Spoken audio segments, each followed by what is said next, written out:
कि आपका बिजनेस अच्छा चल रहा है और आप जीएसटी भर रहे हो, तो आपको यदि पैसों की ज़रूरत पड़ जाती है, तो बैंक में जाते हो तो आपको बैंक कोलेटरल जैसे अपने ज़मानती या गारंटर माँगता है एक, और प्रॉपर्टी गिरवी रखने के लिए बोलता है बैंक। तो ये वीडियो आपके लिए बहुत ही इम्पोर्टेंट होने वाला है, क्योंकि अपन इस वीडियो में बात करेंगे एचडीएफसी बैंक के जीएसटी और ड्राफ्ट लिमिट की, जिसमें आपको जीएसटी और आपके सिबिल के आधार पे आपको और ड्राफ्ट लिमिट मिलेगी। नमस्कार दोस्तों, मैं हूं कपिल और आप देख रहे हैं कपिल फाइनेंस ज्ञान। अपन इस वीडियो में जानेंगे 5 पॉइंट। पहला पॉइंट अपना है जीएसटी ओवरड्राफ्ट लिमिट क्या है, और दूसरा पॉइंट अपन बात करें कि इसको कौन कौन अप्लाई कर सकता है। तीसरा पॉइंट इसकी ओवरड्राफ्ट लिमिट कितनी मिल सकती है, और चौथा पॉइंट कौन कौन से डॉक्यूमेंट रिक्वायर्ड हैं। पांचवा पॉइंट अपन इसको ओवरड्राफ्ट लेने का क्या फ़ायदा मिल सकता है। अब समझते हैं कि जीएसटी ओवरड्राफ्ट लिमिट होती क्या है। तो ये है कि वर्किंग कैपिटल फैसिलिटी होती है, जैसे बिजनेस में डेली रूटीन खर्चों को एक ओडी लिमिट के रूप में यूज कर सकते हो आप।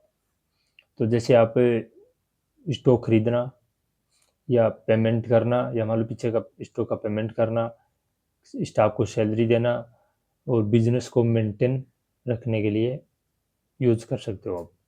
और सबसे बड़ी बात ये है कि इसमें आपको एक साथ पूरा पेमेंट नहीं लेना पड़ता।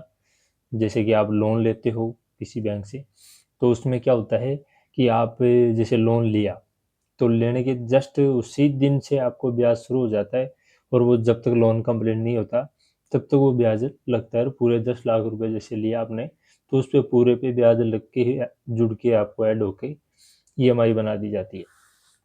इसमें आपको एक फ़ायदा होगा, जितना आपने मान लो 10 लाख की लिमिट हुई आपकी, तो उसमें आपको जैसे 2 लाख रुपए आपने यूज़ किए, तो वो 2 लाख रुपए का ही आपको इंटरेस्ट पे करना पड़ेगा, ना कि आपको पूरे 10 लाख का।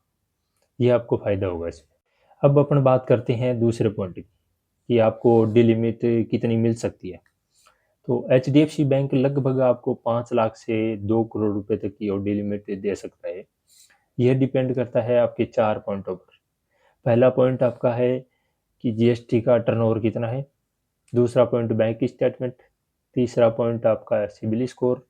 चौथा पॉइंट आपका बिजनेस प्रूफ। ये 4 पॉइंट डिसाइड करेंगे कि आपको ओडी लिमिट कितनी मिल सकती है, क्योंकि जितना आपका जीएसटी टर्नओवर ज़्यादा होगा उतनी आपको लिमिट ज़्यादा मिलेगी। अब बात करते हैं अपन तीसरे पॉइंट की। तीसरा पॉइंट अपना है कि इसको कौन कौन अप्लाई कर सकता है, इसमें एलिजिबिलिटी क्राइटेरिया क्या है। तो अब बात करते हैं एलिजिबल कौन है इसमें। तो इसमें 3 पॉइंट आपको क्लियर करने होंगे, कि आपको 3 पॉइंट आपके पास क्लियर हैं, तो आपको इसमें ऑर्डर लिमिट आपको आसानी से अप्रूवल हो सकती है।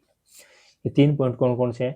पहला पॉइंट आपका कि जीएसटी टर्नओवर आपका कम से कम 25 लाख रुपए से ज़्यादा हुआ होना चाहिए।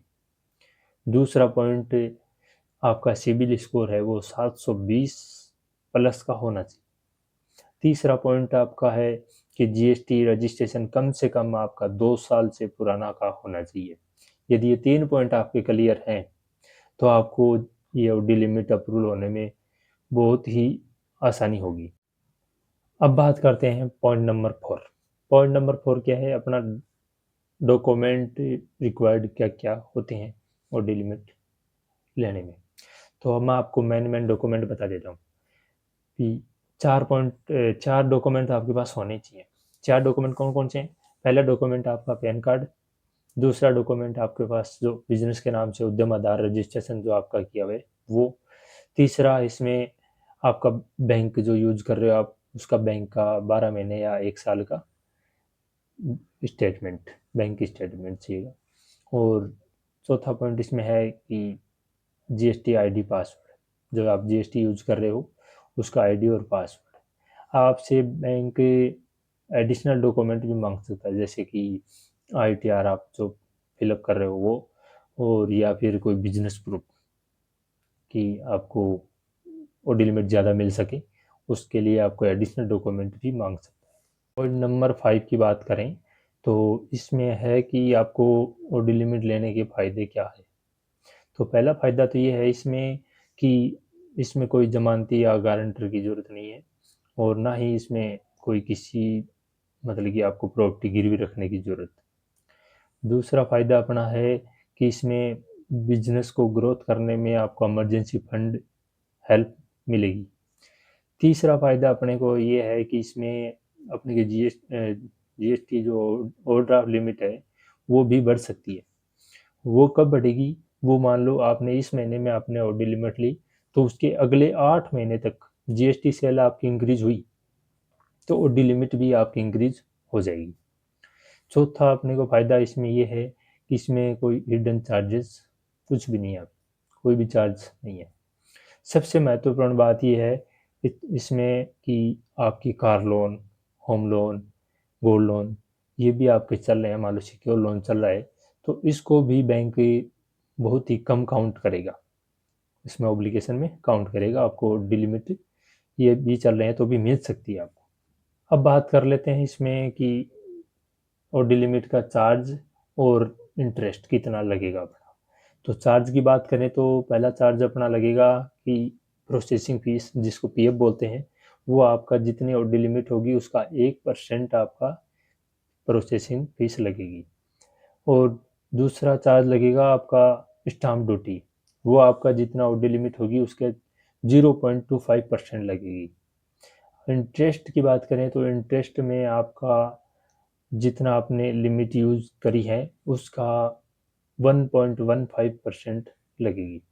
मान लो आपको लिमिट मिली है 10 लाख रुपए की तो उसमें आपने यूज़ की है 2 लाख रुपए, तो उसमें आपको 2 लाख रुपए के 1.15% के अनुसार आपको इंटरेस्ट पे करना पड़ेगा, ना कि आपको 10 लाख रुपए के अनुसार पे करना पड़ेगा।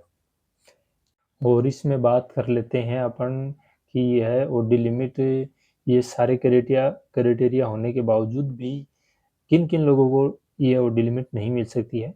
वो है आपके कुछ एक प्रोफाइल है, मैं आपको उनका नाम बता देता हूँ कि एक तो है अपना ब्रोकर और एक अपना डीएसए जो लोन प्रोवाइड करवाते हैं डीएसए, वो एक अपना है कि कलेक्शन एजेंसी जो कलेक्शन करते हैं उनको। ये कुछ एक प्रोफाइल हैं जिनके पास ये क्राइटेरिया होने के बावजूद भी ये लोन ना होने के चांसेस रहते हैं इनके, कि अप्रूवल कम होने के चांसेस हैं। अब अपन इस वीडियो को एंड करते हैं। तो इस ये वीडियो आपको थोड़ा बहुत भी अच्छा लगा हो तो लाइक करें और शेयर करें और सब्सक्राइब करें। धन्यवाद।